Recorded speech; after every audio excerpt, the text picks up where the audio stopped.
This memorial opened on the 5th of May 2005, and which is quite beautiful, 050505. And as you look at the memorial, you will notice that it is very anomalous. It is simply a series of approximately 2,000 steles or blocks, which, according to the architect, Peter Eisenman, are to give names to the nameless.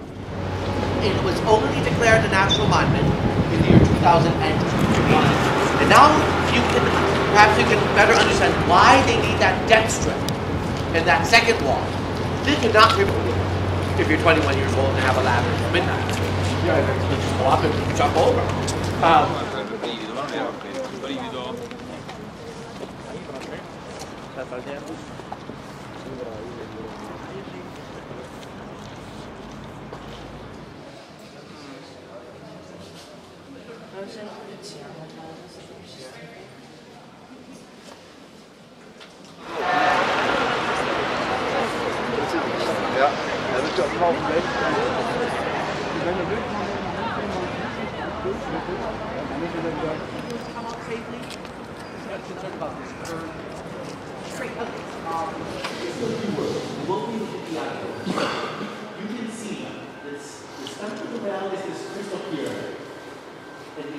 The Opera House, which is now closed. It is undergoing a total renovation and refurbishment in the interior for the auditorium.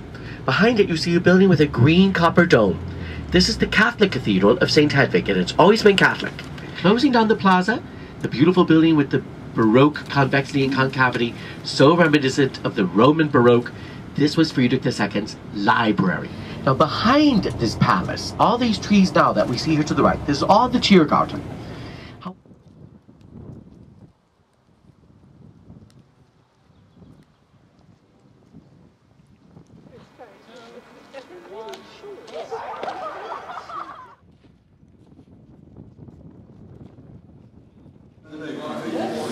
Exactly.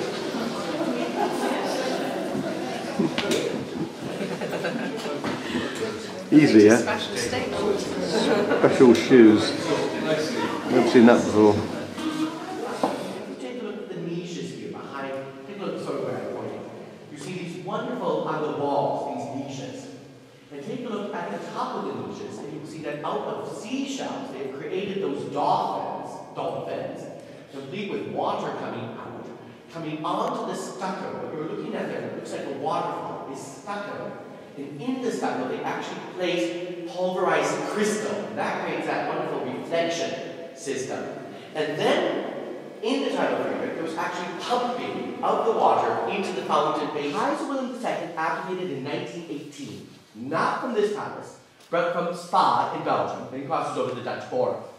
And when this happens, his cohorts take all of the things from the new palace, and they put them on huge trains, and they send them off to the Netherlands, where Kaiser William II. Oh, my darling armadillo, let me tell you of my love. Listen to my armadillo roundelay.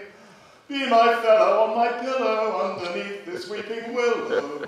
Be my darling armadillo all the day. Be my darling armadillo all the day.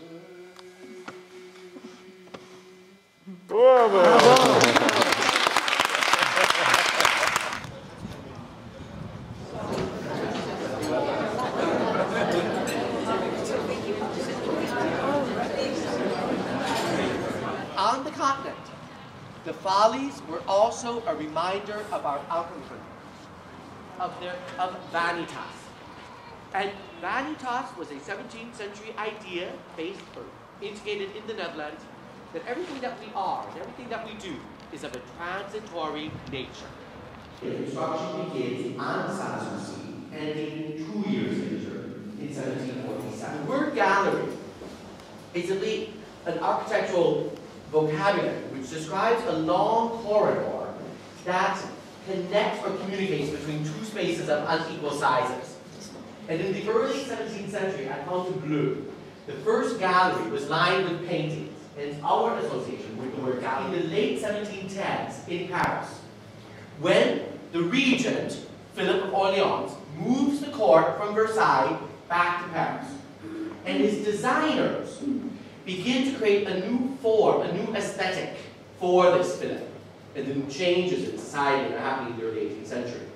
And what they do is they open up clamshells. And they notice that the line of the clamshell is a C form, like the letter C, like Caesar, a C form. And that C form becomes then the leitmotif and the amalgamating motif of, for example, this space here.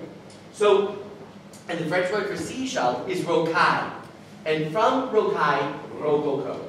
As a side note, the word rococo was not used by the 18th century. It was a derogatory term derived by the students of David in early 19th century. Now the bedroom is obviously no longer rococo. Friedrich died in this room, and this is the only moment of what is called layering in the palace. Otherwise, the palace is just as Friedrich knew it, which is rather spectacular. And he died in this room, in that chair there.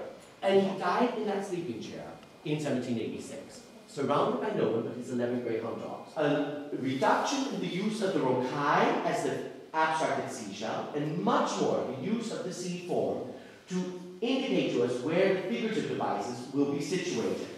And you notice coming along the edges, all of those hunting dogs chasing the hare and the rabbits, things from the outdoors. And the corners are pronounced by the use of these wonderful garden pergolas. Now what we are looking at here is occasionally referred to as the Voltaire room, simply because of the bust on the table. So if you read about the Voltaire room, there is absolutely no proof that Voltaire lived in Sanssouci. That he was in Berlin, that he was in Potsdam for 3 years. It's no big deal. 1750, 1750. Now in the course of Friedrich's lifetime, the decoration within this last bedroom changed to what we now currently see. And what you're looking at are wooden panels upon which wooden carvings have been applied, and the coloring, the yellows and the colors of the wooden panel, appliques, is done not by a paint, but rather by a lacquer.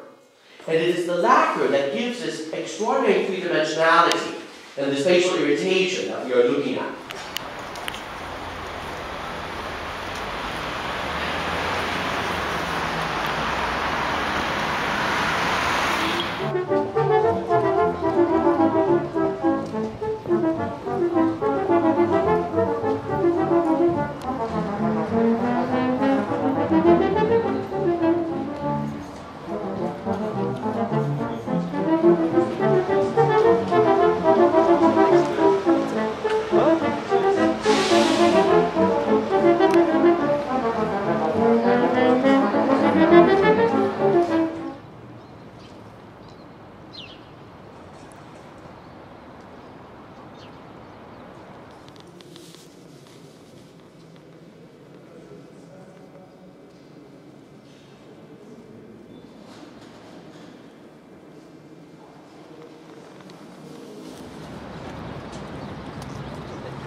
Named after the first queen in Prussia, Charlotte. Now, Prussia has nothing to do with the Holy Roman German Empire, more or less. Prussia, historically, was a duchy outside of the Holy Roman German Empire.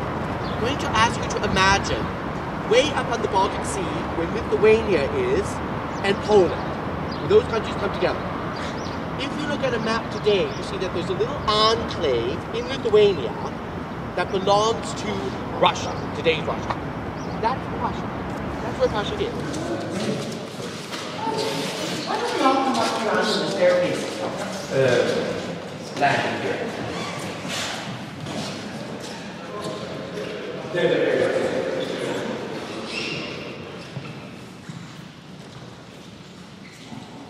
The guild.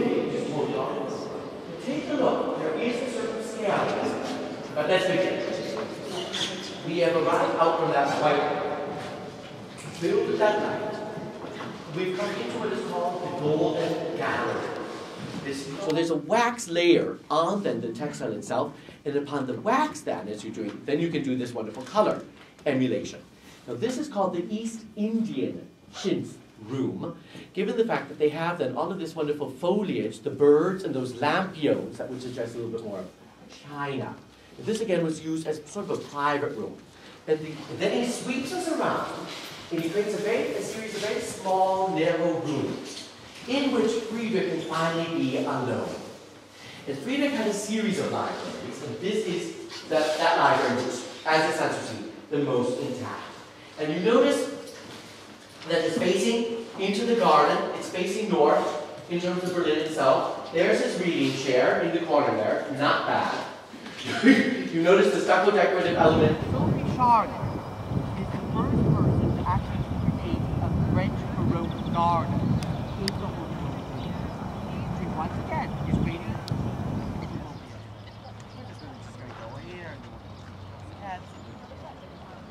And occasionally, she and her husband would sponsor a festivity on the water where there would be all sorts of boats, and it would be the Prussian Navy against the Ottoman Empire, the Battle of Lepanto, and these sorts of things. And of course, the Prussians always won. And the Prussians had very little of a navy in reality. And many of you have travelled with ACE before, and you will know that the Association for Cultural Exchange, which is what it stands for, was established by a chap called Philip Barnes, which for those of you who don't know, is not just the tours that we do, but it started as literally what it says, cultural exchange, and it has quite a substantial fund, something like £5 million, of which we distribute the interest to charitable stroke educational causes worldwide. And if you want to know more about it, you can find it on the internet, and it's an organisation I'm very happy and proud to be part of.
See as a new one, the Gemälde Gallery, to house the old masters. Huge hall, and the gallery is construction all around.